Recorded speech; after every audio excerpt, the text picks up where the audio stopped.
1702. La barbàrie absolutista i les potències constitucionals s'enfronten en la guerra de successió. El futur d'Europa i del món està en joc. Primavera del 1713. El pacte d'Utrecht posa fi als esgotats contendents. Catalunya queda abandonada a la fúria dels Borbó.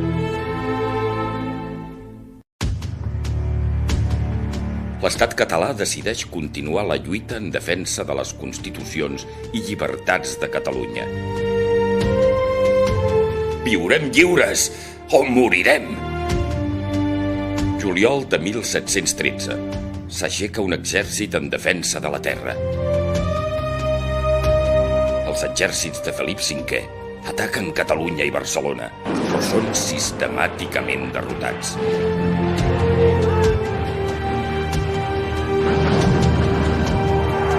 La repressió indiscriminada i els bombardeigs terroristes no aconsegueixen doblegar els catalans. Després d'un any de combats, Lluís XIV pensa que Felip V acabarà derrotat. Pel juny de 1714, envia contra Barcelona el gruix de l'exèrcit francès, comandat pel duc de Berwick. Comença la batalla final, l'epopeia del setge de Barcelona. Els fills de la terra, acomplint el sagrat mandat de les lleis, s'apressen a la lluita. Èpica, coratge, generositat.